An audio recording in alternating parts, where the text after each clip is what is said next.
For your history of Midnight Madness. A big thanks to CBS Films for presenting Bonny to you guys. Thank you so much for letting us have 7 Psychopaths. Bonny, what do you got to say? All right, I think we have a director here who's ready to meet you guys again. You got Martin McDonagh, come on out.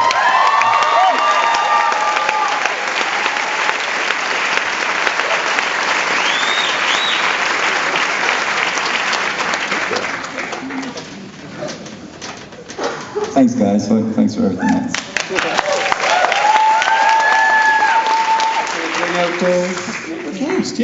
Yeah.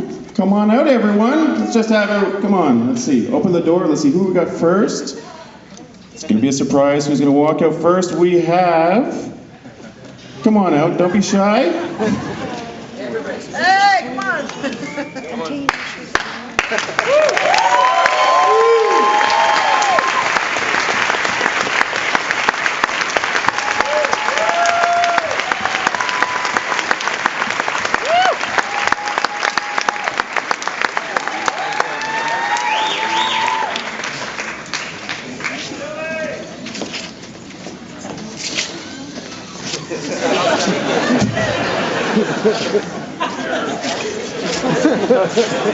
You hadn't got it in the budget first. Let's bring Bonny could maybe sit. Can we bring Bonny? I'll sit on Bonny. Saddle for her.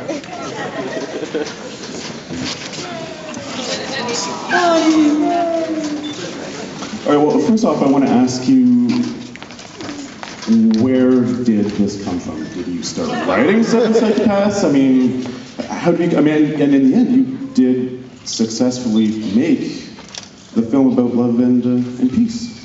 That's all we're kind of going for. I guess I had the short stories first, like the serial killers and the Quaker psychopath story. So then I thought, what kind of a writer would write something like that, but then not want to put those kinds of things out there in the world at the same time as putting those kinds of things out in the world.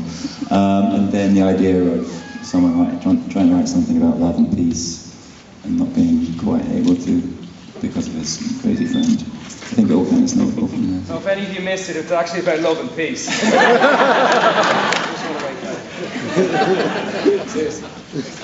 Seriously.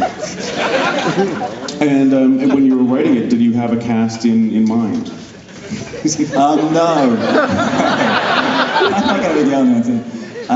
No, well, it was written about 7 years ago, just after the script of Bruges, but before we actually made Bruges. So at the time of writing, I didn't even think I'd be allowed to make one film, let alone two.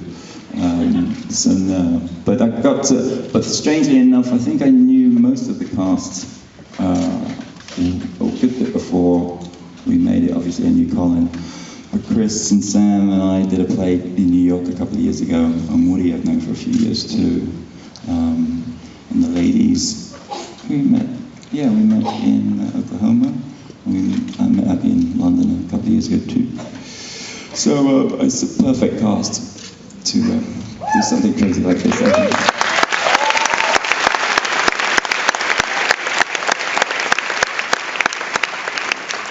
When you were writing, was there anything that you kind of stayed away from, or did you have kind of rules to kind of not go into? No, obviously not. I didn't stay away from anything.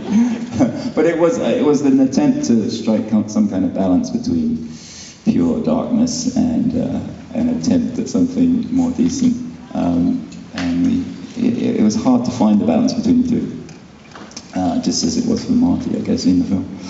But I hope we got there. Do we have any audience questions here? Yes, sir. Yeah, the film was so good and so original, but I was wondering if there were any films that you were able to draw inspiration from that affected you when you were writing.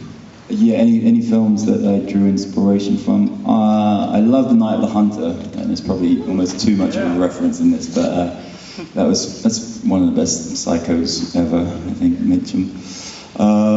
I love Peckinpah stuff and Malick stuff, so I always saw the film as some kind of war between the love child of Peckinpah and Malick. Peckinpah No, not necessarily. But Peckinpah always had kind of gentleness amongst the horror, I think, and I guess that's what we were going for too. Gentleness amongst the horror. What else do we have here? Ooh, shy. Yes. Was that Crispin Glover? What, in the courtroom scene? No. Yes. There's possibly a saying that Freud said that the Irish cannot be helped with psychoanalysis. So I'm wondering, with all your writing stage and film, are you getting therapy? Are you getting therapy? This is it. No, that was another no question. Yes, to the side. Was it fully scripted or was there a bit of improvisation going on? We had a full script, but there were places, especially I guess around the campfire sequence, that was improv. Sam, isn't that right? Not very much, though. I think pretty on the page. Pretty on the page. Pretty on the page. Pretty. It's pretty much there. Fucking boring humans. Get me out of here.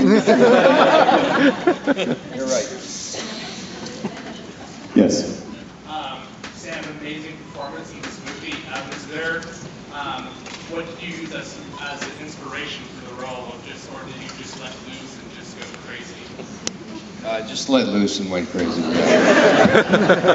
Now, there's a few, Mean Streets is something Martin mentioned. That's one of the things we looked at. Anything in the balcony? Yes, yell it out. What got left out of the picture? There seems to, it's a great script. I'm just wondering, did anything get left out, or do you have any crazy stories? Or one crazy story. Colin? Security row J, seat 2.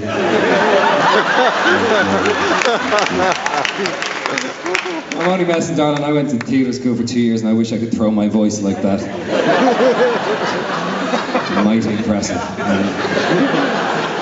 Crazy stories? No, I can't remember any crazy stories. I'm brutal at that. I can feel my sphincter tighten under the pressure right now. Granola bars. A lot of granola bars. A lot of... No, it was a lot less chaotic in shooting it than it was in kind of I saw it for the first time tonight, and the film has a certain kind of chaotic nature to it and a certain violence to it, and that was completely juxtaposed with what the experience of it was, which was really peaceful and a lot of fun, and obviously there's a lot of laughter in the film and there's a lot of laughter offset.